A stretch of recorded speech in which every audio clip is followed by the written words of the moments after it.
사이다 무비튼. 내 이름은 성실한, 건설회사에 다니는 나이는 23. 한부모 가정에서 자란 나는 한때 노는 애들과 어울렸던 탓에 학력은 중졸이다.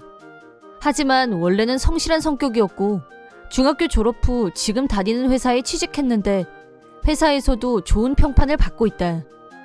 지금은 내 밑으로 후배도 많이 있다. 이 일은 내 적성에도 맞고 보람도 있기 때문에 성실하고 착실하게 잘 살아왔고 1년 전에는 여친도 생겼다. 내 여친 어장이는 나와 동갑인 23살이다. 아버지는 큰 은행의 높은 분이었고 금수저였는데 부모님과 같이 살고 있던 어장이는 직장은 다니지 않았고 항상 느긋해 보였다. 어장이와는 술 모임에서 알게 됐는데 천진난만하고 미워할 수 없는 성격에 끌려서 사귀게 됐다. 어장이와 사귀게 된 뒤로는 내 생활이 예전보다 훨씬 더 알차게 변한 기분이었다. 쉬는 날에는 어장이와 데이트를 했고 같이 밥도 먹고 즐거운 시간을 보내다 보니 어느새 결혼까지 생각하게 됐다. 사귄 지 1년 되는 기념일에 나는 반지를 준비해서 어장이에게 프로포즈했다. 그녀의 대답은 기꺼이 내 청혼을 받아줬다. 어장이와 결혼을 약속한 나는 부모님께 인사드리러 찾아갔다. 어장이 집은 내가 상상했던 그 이상으로 대저택이었고 안으로 들어가는 게 망설여질 정도로 대단했다. 긴장하며 집 안으로 들어가자 어장이 부모님은 현관까지 나와서 나를 맞아주셨다.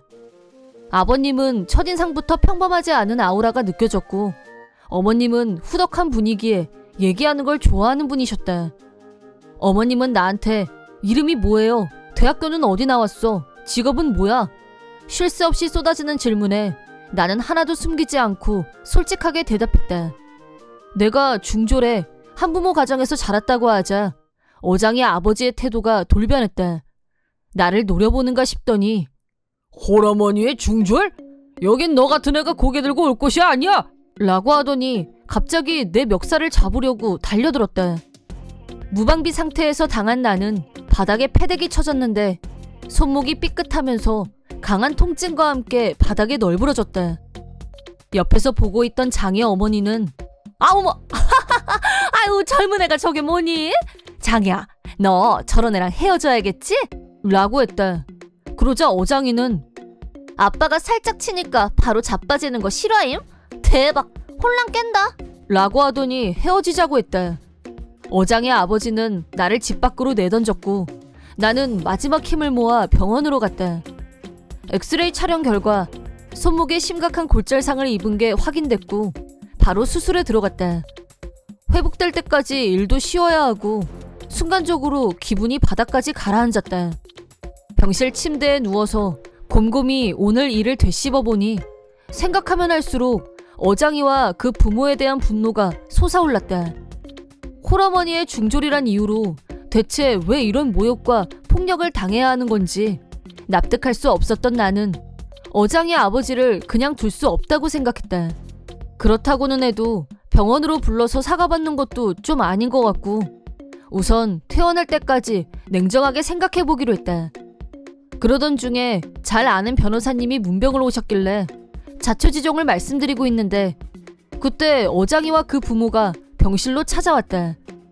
어장의 아버지는 내가 얘기하고 있던 사람이 변호사라는 건 당연히 몰랐고 병실로 들어오더니 너 골절상 입었다며? 잘 들어. 너 어디서 다쳤는지 절대 말하면 안 돼. 네가 쓸데없는 말을 한 순간 내가 너 그냥 두지 않을 거라는 뜻이야. 라고 협박했다. 옆에 있던 어장이까지 거들면서 떠들고 다니면 내가 SNS에 네가 한부모 가정에 중졸이라고 다 소문낼 거야. 라고 했다.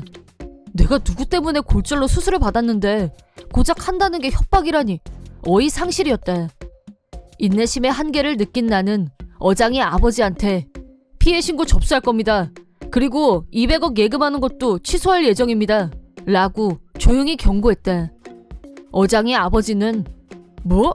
200억? 무슨 헛소리를 하는 건지 너 머리도 엑스레이 한번 찍어보는 게 좋지 않겠냐? 홀어머니의 중졸인 애가 200억이 네 집 애 이름인 줄 알아? 어디서 허풍이야? 라면서 비웃었다. 그러자 상황을 지켜보고 있던 변호사가 입을 열었다. 변호사는 나한테 사실을 말해줘도 되겠냐고 확인하더니 성실한 씨가 어떤 분인지 모르고 계신 것 같군요. 여기 계신 성실한 씨는 유명 인터넷 관련 서비스를 중심으로 글로벌하게 사업을 이끄신 대기업 오너의 아드님이십니다. 라고 했다. 사실 내 친부는 프로야구팀을 소유하고 있을 정도의 대기업 창업주였다.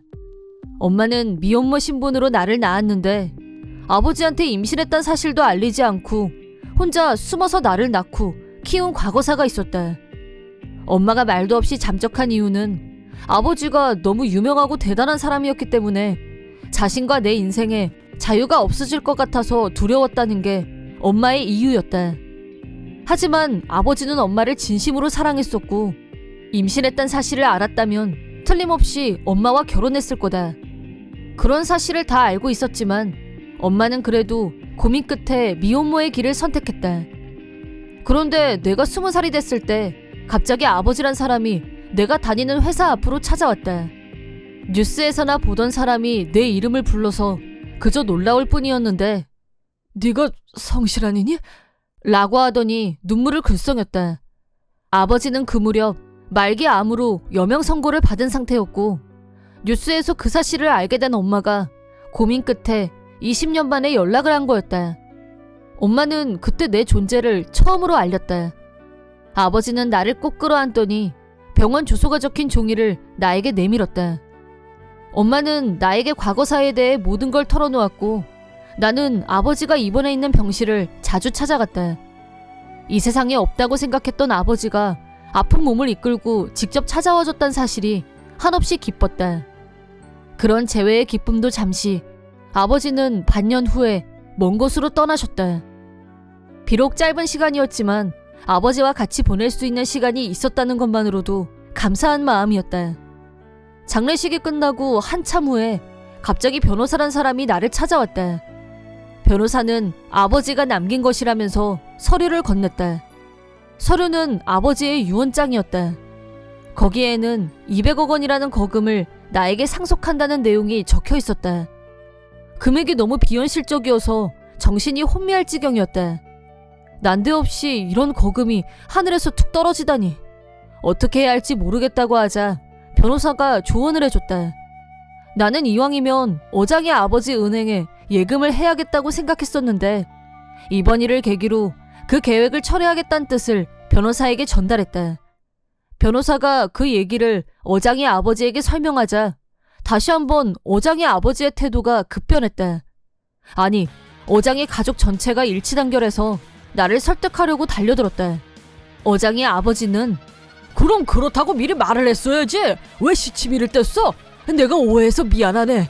자네와 내 딸의 결혼을 허락하겠네. 라며 손바닥 뒤집듯이 말을 바꿨다. 어장의 어머니는 자네처럼 우리 딸한테 딱 어울리는 사람은 내가 일찍이 본 적이 없어. 라고 했고 어장이도 뭐가 좋은지 고개를 끄덕거렸다. 자기들끼리 신이 나서 북치고 장구치는 꼴을 보다 못해 내가 다친 거 보이시죠? 이건 위자료 청구할 겁니다. 예금은 다른 은행에 거래할 겁니다. 물론 댁의 따님과 결혼할 생각도 없습니다. 라고 확실히 말하고 세 사람에게 병실에서 나가달라고 정중하게 요구했다. 어장의 아버지는 손에 돈 좀 쥐었다고 어디서 건방이야? 네가 뭐가 대단해? 라며 화를 냈다. 변호사가 위자료 및 병원비는 나중에 정식으로 청구하겠습니다. 라고 하자 찍소리도 못하고 돌아갔다. 어장의 아버지 은행에는 미리 200억 예금을 상담해뒀던 터라 이번 불상사로 인해 다른 은행을 모색하려고 한다는 뜻을 전달하자 어장의 아버지의 언행이 크게 문제시됐다. 엄연히 상해 사건을 일으킨 장본인이기 때문에 은행에서 퇴사 조치된 건 물론 다른 곳으로 옮기지도 못하고 실직자 신세가 됐다. 실직자가 됐는데 나한테 입힌 상해에 대한 위자료와 병원비, 수술비까지 청구받자 어장의 아버지는 지금까지 살던 대저택을 유지할 능력이 안 됐고 그 집을 팔고 이사를 가야 했다. 어장이와 그 모친은 그게 불만이었는지 어장이 부모는 이혼했고 현재 어장이는 모친과 둘이서 아파트를 얻어서 살고 있다고 한다. 원래 백수였던 어장이는 취업이 쉬울 리가 없었고 모친과 둘이서 호텔 청소 업무 일을 하면서 근근히 먹고 살고 있다고 한다. 나한테 딱 한 번 다시 만나자는 내용의 라인이 오긴 했는데 바로 차단했고 지금은 연락이 되지 않는다. 한편 나는 아버지에게 받은 재산은 모두 예금하고 지금까지와 똑같이 살고 있다. 한 가지 사치를 한 일이 있다면 엄마랑 같이 여행을 다녀온 정도를 들 수 있을 것 같다. 아버지한테 받은 돈은 엄마한테 효도하는 데 쓸 생각이다. 그래서 앞으로는 해마다 엄마와 여행을 다닐 계획이다. 이번에는 결혼할 인연이 아니었지만 한번 실패를 교훈 삼아 더 좋은 사람을 찾아보려고 한다. 특히 다음에 만날 여자는 경제적으로 자립한 여자를 만나야겠다는 게 내 생각이다. 이번 영상은 어떠셨나요? 재밌게 보셨다면 구독, 좋아요에 댓글까지 달아주시면 감사하겠습니다. 그럼 다음 영상에서 만나요.